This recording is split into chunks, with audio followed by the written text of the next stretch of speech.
y vamos a hablarles sobre la robótica. Mi equipo está conformado por Cristian de Manuel Mucio y su servidora. Bueno, para empezar les vamos a hablar sobre la definición de la robótica. Nos dice que esto es una rama de la tecnología que se dedica al diseño, construcción y operación de los robots. Para esto necesitamos lo que es de diversas disciplinas como son la mecánica, la electrónica, la eléctrica, la informática, la inteligencia artificial y así como la ingeniería de control y la física. Ahora, nos dice que para esto también necesitamos autómatas programables y las máquinas de estado. Ahora, bueno, les voy a dar una pequeña introducción de la historia de la robótica. Y bueno, la historia de la robótica empezó con el ingeniero español Leonardo Torres Quevedo, que construyó el primer mando a distancia para su automóvil mediante la telegrafía. Sin hilo, el ajedrecista automático, el primer transportador aéreo y otros muchos ingenios. Acuñó el término automática en relación con la teoría de la automatización de tareas adicionalmente asociadas. Ahora, Karel Capek, un escritor checo, en 1921, se puede decir que acuñó el término robot en su obra dramática, lo cual esto se basa en la palabra checa robota, que significa servidumbre o trabajo forzado. De ahí el término robótica también fue acuñado por Isaac Asimov, definiendo la ciencia y la terminología estudiada de los robots. Asimov creó también las 3 leyes de la robótica. Bueno, la clasificación de los robots. Los robots se clasifican en 5 tipos. Bueno, 4. De primera generación, segunda generación, tercera generación y cuarta generación. La primera generación es la de manipulación. Estos son sistemas mecánicos multifuncionales con un sencillo sistema de control, bien manual, de secuencia fija o de secuencia variable. Estos quieren decir los de primera generación, que son robots muy sencillos, que hacen tareas específicas muy básicas. De ahí está la segunda generación, que estos repiten una secuencia de movimiento que ha sido ejecutada previamente y han sido programados.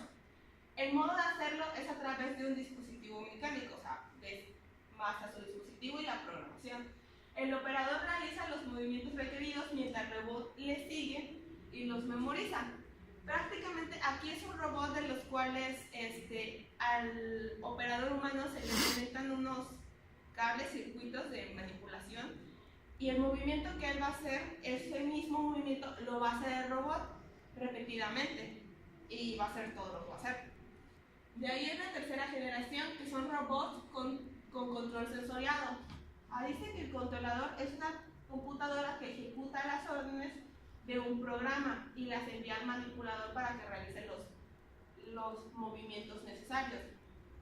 Aquí muy básico se podría ver un carro robot donde tú le vas a programar, por ejemplo, que gira a la derecha, gira a la izquierda y de que tenga cierta distancia con las orillas. O sea, que guarde ciertas distancias que vayan en el origen que uno quiere. De ahí está por último la cuarta generación, que estos son los robots inteligentes. Estos son muchísimo más superiores, pero poseen sensores que envían información a la computadora de control sobre el estado del proceso. Esto permite una toma inteligente de decisiones y el control del proceso en tiempo real. Aquí se basa mucho en los robots tipo con textura humana, en lo que le envían la información, por ejemplo, un sí, un no sobre alguna decisión que él debe tomar, y ya pasa a la computadora, uno lo codifica o lo teclea con cuál podría ser, pero ellos te dan ese resultado.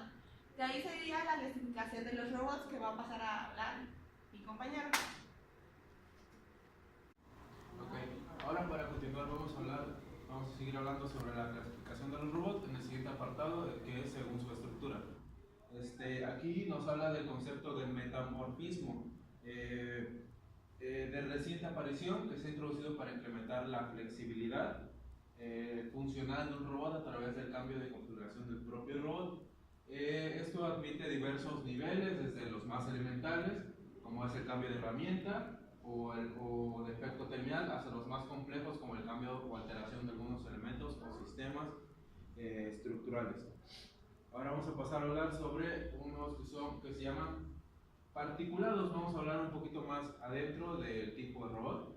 Y bueno, estos robots se caracterizan por tener una diversa forma y configuración, y su característica común es básicamente ser sedentarios. Esto es que se limitan a permanecer estáticos en un lugar determinado y solamente efectuar diversas funciones, y estar estructurados para mover sus elementos terminales de un determinado espacio de trabajo según uno o más sistemas de coordenadas. Es lo que yo les comentaba, y en eso se encuentran los manipuladores, los robots industriales y los robots cartesianos. Para pasar al segundo, el otro tipo de robots son los móviles, en los cuales, bueno, como le dice su nombre, tienen una gran capacidad de desplazamiento. Eso puede ser mediante un sistema de control remoto efectuado por unos motores accionando unas ruedas, y bueno, son basados en carros o plataformas y dotados de un sistema locomotor de tipo rodante, es lo que yo les decía. Y bueno, estos aseguran el transporte de piezas de un punto a otro de la cadena de fabricación. Aquí mismo vamos a poder ver unos robots que funcionan con un sistema de desplazamiento con un sensor que se utiliza mucho en los almacenes. Eso permite desplazar grandes cantidades de productos, y cuando el sensor detecta que hay una pared o una estructura, se detiene, y ahí es donde la coordenada permite que el robot se detenga y el operario pueda transportar o subir el material. Ahora vamos a hablar de otros que son los androides, y esos robots son unos robots que intentan reproducir total o parcialmente la forma y el comportamiento de la cinemática del ser humano. Actualmente los androides son todavía dispositivos muy poco evolucionados y sin utilidad práctica, y destinados fundamentalmente al estudio y la experimentación. Y bueno, vamos a hablar también sobre los robots zoomórficos.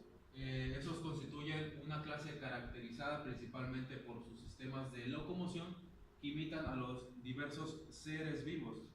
Eso quiere decir que, bueno, como lo vemos en las siglas las primeras letras de SOA, eso quiere decir que esos robots imitan principalmente el comportamiento de un ser vivo, pero en la forma animal. Esto se utiliza más bien en dos categorías principales, que son los caminadores y los no caminadores. Los primeros son multípedos, son muy numerosos y están siendo objeto de experimentos en diversos laboratorios, con vistas al desarrollo posterior de verdaderos vehículos terrenos piloteados y autómatos. Y los segundos, que son los no caminadores, están muy poco evolucionados y son efectuados más bien en Japón, en segmentos cilíndricos biselados, acoplados auxiliarmente entre sí y dotados de un movimiento relativo de rotación.